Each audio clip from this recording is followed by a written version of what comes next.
Then, with part of their training finished, they left the United States.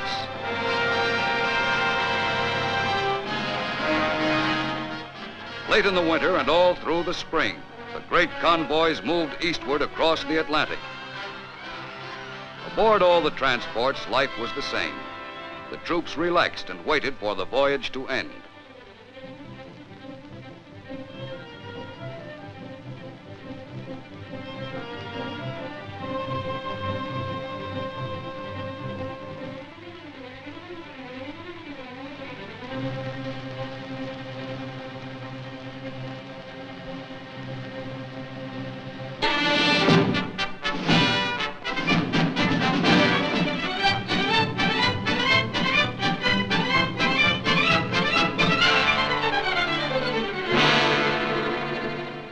All along the coasts of Great Britain that spring, the training went on. Navy and Coast Guard landing barges practiced landing operations day and night.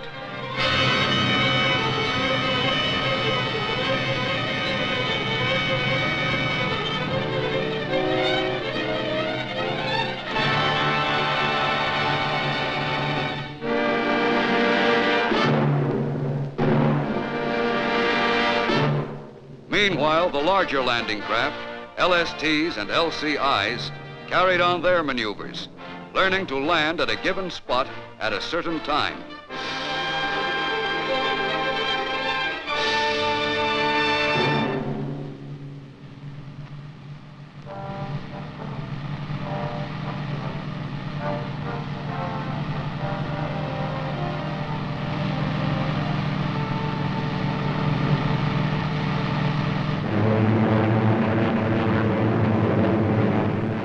Through all the days of preparation, Allied planes, thousands of them, continued to soften enemy defenses and communications in daily raids.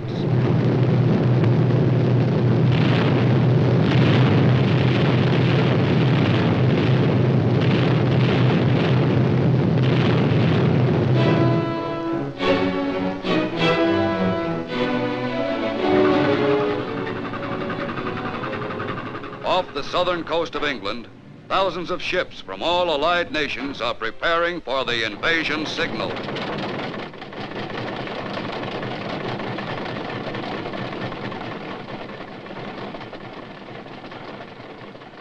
Navy and Coast Guard crews make last-minute preparations.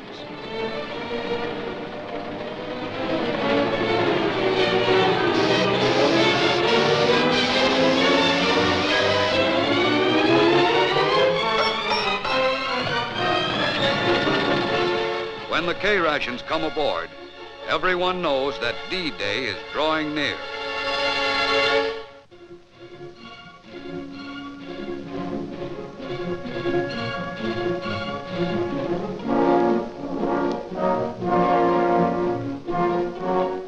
Somewhere in southern England, troops embark on LCVPs to be ferried to the waiting transports offshore.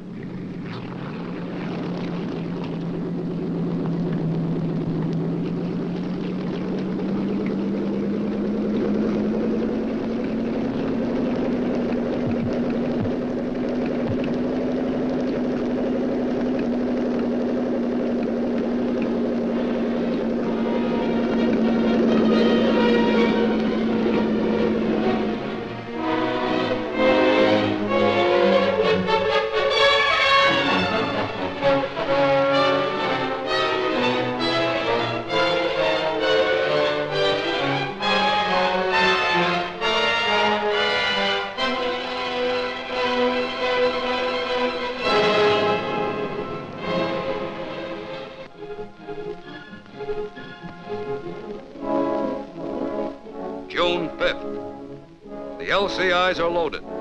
The next time these men step ashore will be on an enemy beach. There's only a little time left to relax.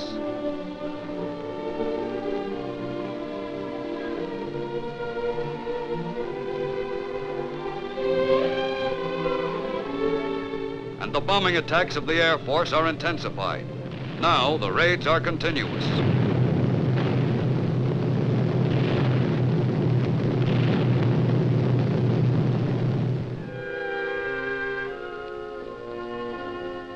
At ports of embarkation, the troops prepare themselves for their greatest battle.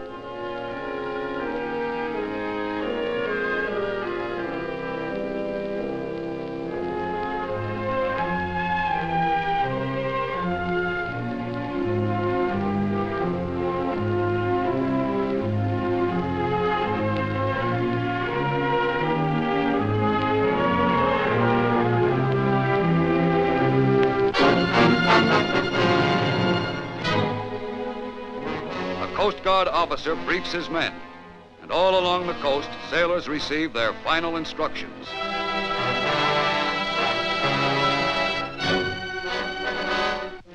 At last, the ships leave the coastal waters and move out into the channel. The slow LSTs loaded with heavy equipment, the transports loaded with men.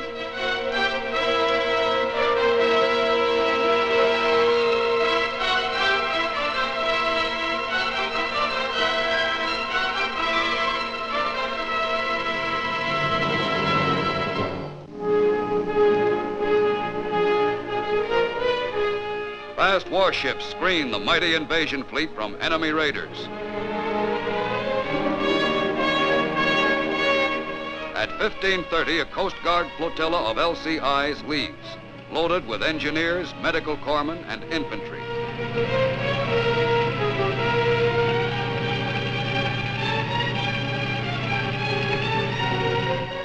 D-Day approaches, and the ships are in their assigned positions.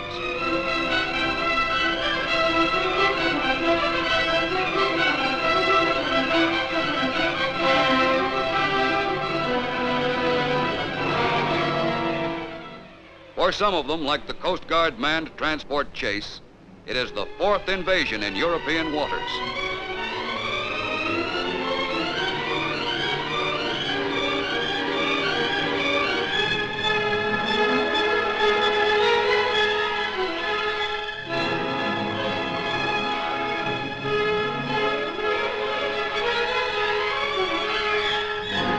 The only planes overhead are friendly.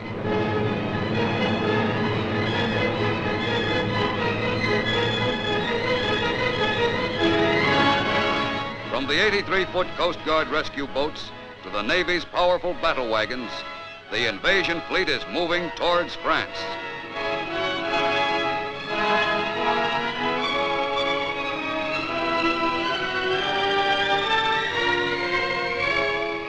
And below decks, officers study the maps that mark the invasion beachheads on the coast of Normandy.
of the landing barges are stopped by concrete obstacles built far out in the water by the enemy.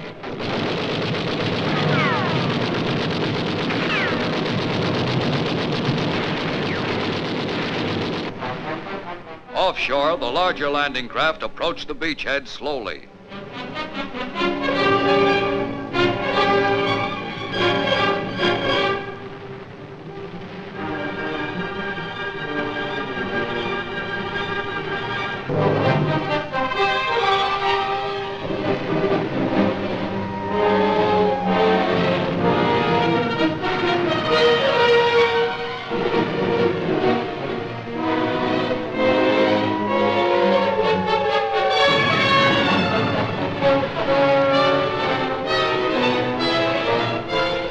Aboard the LCIs, the troops prepare to land. The beach is still empty, and the crossfire of German guns still rakes the shore.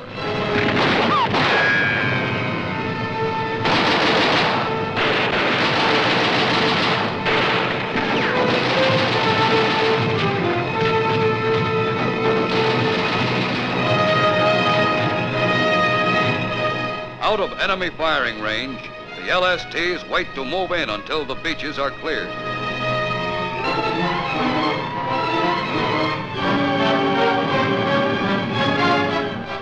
The arrival of motorized equipment marks the end of the first phase of the landing. The LCIs, their first loads of men now on the beaches, go out to the transports to ferry more troops inshore.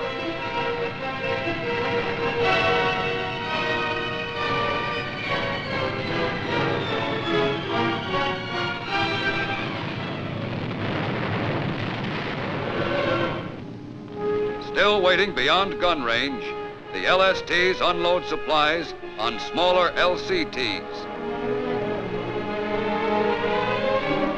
Heavier equipment is transferred to giant rhino ferries, flat-bottomed barges that will land it ashore. And reinforcements arrive, thousands of men.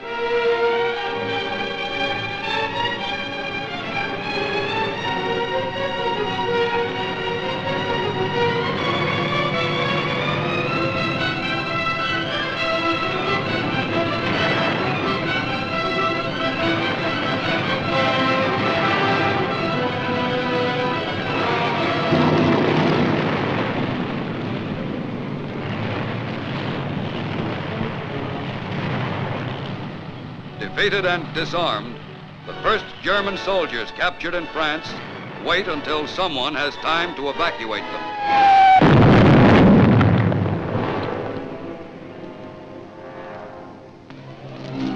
Out in the channel, the rescue boats of the Coast Guard are looking for survivors and aiding damaged vessels.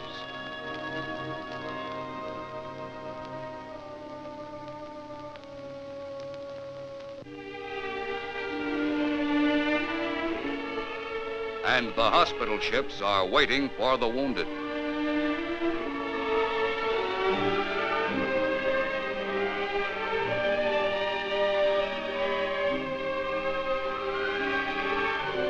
From a damaged Coast Guard LCI, a wounded man is transferred to another ship. The life-saving blood plasma goes with him.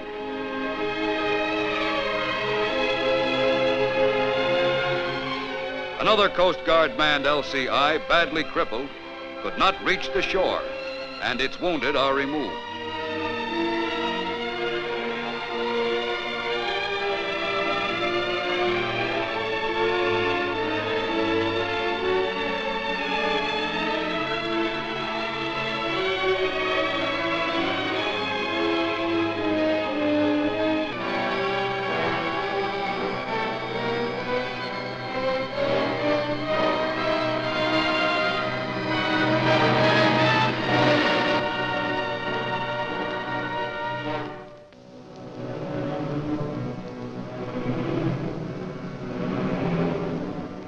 The beach is firmly in Allied hands now, and the vast extent of the operation is visible. Silent evidence of the fierce battle is apparent everywhere.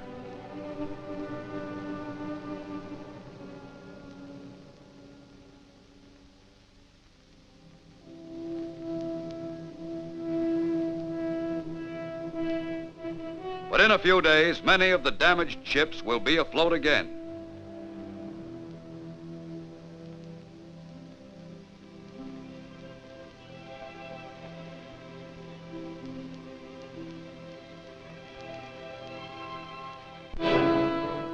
Now, more and more troops move inland to push the enemy back.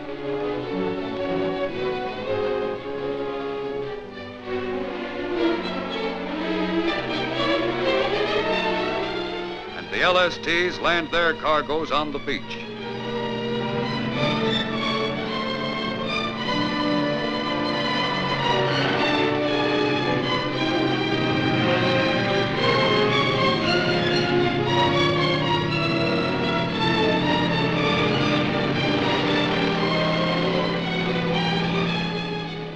Barges built especially for the Normandy operations are left on the shore to be unloaded.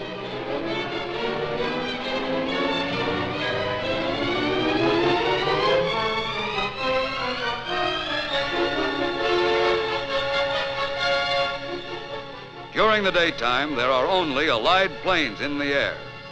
But at night, German bombers harass the beachhead and drop mines offshore.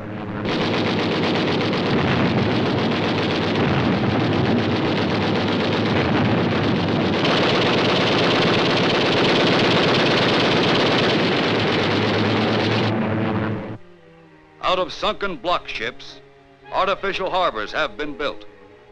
Until a port is won from the enemy, these must handle all Allied shipping.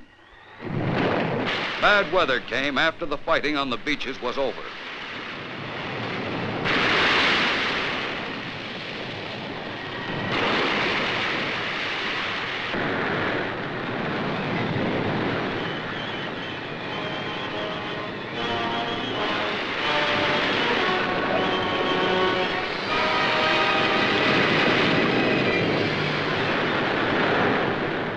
The heavy storm left a trail of damaged ships.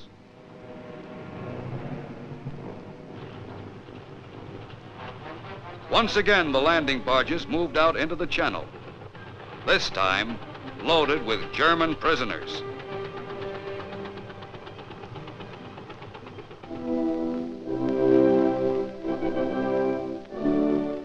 In England, prisoners board a Coast Guard transport.